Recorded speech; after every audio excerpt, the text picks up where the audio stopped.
किसान भाइयों नमस्कार। आज हम ऐसे विषय पर चर्चा करेंगे जिसका कि हम लोगों को थोड़ा सा जानकारी होना चाहिए, भारतीय कृषि और उसके एरिया और प्रोडक्शन के बारे में। सबसे पहले हम चर्चा करते हैं कि आज के 40-50 साल पहले यानी 80 और 70 के दशक में हमारी कृषि की स्थिति क्या थी। तो आप शुरुआत में देखेंगे 30-40 साल पहले हमारी कृषि से होने वाली आय हमारी ग्रॉस डोमेस्टिक प्रोडक्ट में ज़्यादा हिस्सा देती थी, यानी जीडीपी में हमारा शेयर 50 के आसपास या इसके ऊपर था। अगर आप 78, 80, 82 में देखेंगे, ये है जीडीपी का जो हिस्सा था, यानी हमारे भारत की आमदनी में जो हिस्सा कृषि का था वो ज़्यादा था, जो धीरे धीरे कम होता गया और स्थिति यहाँ तक आई कि 90 में 35% और सबसे कम 12-13 में आके 13% हो गया और इसमें 15% के आसपास हमारी जीडीपी में हमारा खेती का हिस्सा है, यानी एग्रीकल्चर का हिस्सा है। सिर्फ खेती ही नहीं, सारी चीज को मिला के है। अब बात आती है, अगर हमारा हिस्सा गिरता जा रहा है हमारे सरकार की आमदनी में, तो हमारा प्राथमिकता भी कम होती जाएगी, क्योंकि अगर गहराई से आप देखेंगे सर्विस सेक्टर हमसे ज्यादा जीडीपी में योगदान दे रहा है। आज की डेट में एग्रीकल्चर का हिस्सा गिरता जा रहा है, इससे ज्यादा हमारा आईटी सेक्टर आगे जा रहा है। फिर आते हैं, अगर जीडीपी में हिस्सा कम हो रहा है तो दूसरी तरफ क्या हो रहा है। दूसरी तरफ ये देख रहे हैं कि हमारी खेती की भूमि कम होती जा रही है। 80 के आसपास आप देखेंगे 52% से ज्यादा एरिया पे हमारी खेती होती थी, जो आज 50% से कम पे आ गया है, यानी 49.8 या ऐसे कुछ होगा, मुझे एग्जैक्ट तो नहीं मालूम, लेकिन 50 के नीचे है। फिर आप देखेंगे एक तीसरा जो एक खतरनाक पहलू है कि रोजगार के मामले में खेती पहले से ही छद्म रोजगार देती है, यानी सेमी एम्प्लॉयमेंट।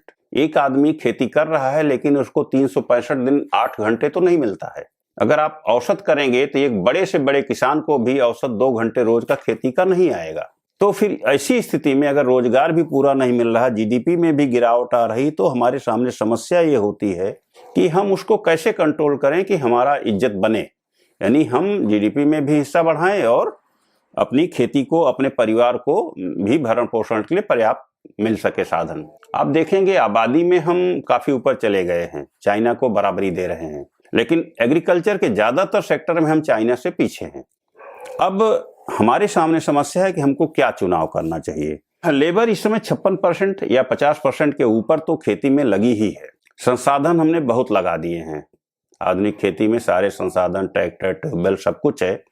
तो अब बात आती है कि अपनी हिस्सेदारी हम कैसे बढ़ाएं। सीधी खेती न करके उसमें मिक्स्ड फार्मिंग या कंप्लीमेंट्री फार्मिंग जिसको कह लें, यानी खेती के साथ साथ हम पशुपालन, मधुमक्खी पालन, मछली पालन, रेशम कीट पालन, मुर्गी पालन पर भी हम जोर दें, जिससे कि हमारी आमदनी बढ़े और हमारे सेक्टर की जो जीडीपी में भागीदारी बढ़े। इसी हिसाब से हम इस पर चर्चा करेंगे।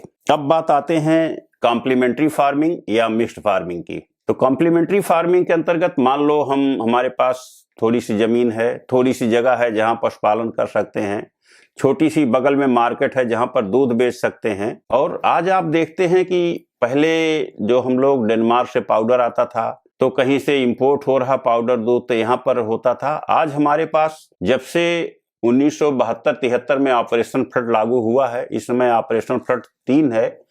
72 से 78 तक पहला था, 78 के बाद दूसरा हुआ, फिर तीसरा हुआ। को 72-73 में हमारे यहाँ पर कैपिटा जो दूध का उपलब्धता थी वो 93 ग्राम पर लीटर थी। इस समय 500 ग्राम के आसपास हो गई है, 400 कुछ ग्राम है पर कैपिटा दूध का प्रोडक्शन। यानी दूध के उत्पादन के लिए जो योजना चलाई गई थी 72-73 में, आज काफी सफल रही है। तो इसको अगर हम जोड़ लेते हैं एग्रीकल्चर में, तो हमारा अनाज और फल उत्पादन के साथ साथ हम काफी आगे पहुंच गए हैं। 13% से हम 15%, 18%, 20% पे आ गए हैं। जरूरत है इसी क्षेत्र में और आगे बढ़ने की। मशरूम कल्चर का हम ले लें, उसमें भी हम काफी आगे जा सकते हैं। और इस तरह से इन सब चीजों को जोड़ लें तो हम काफी खेती को योगदान दे सकते हैं। और किसान भाइयों से अनुरोध है कि वो इन सब चीजों को अपनाएं और खेती की हिस्सेदारी जीडीपी में बढ़ाएं।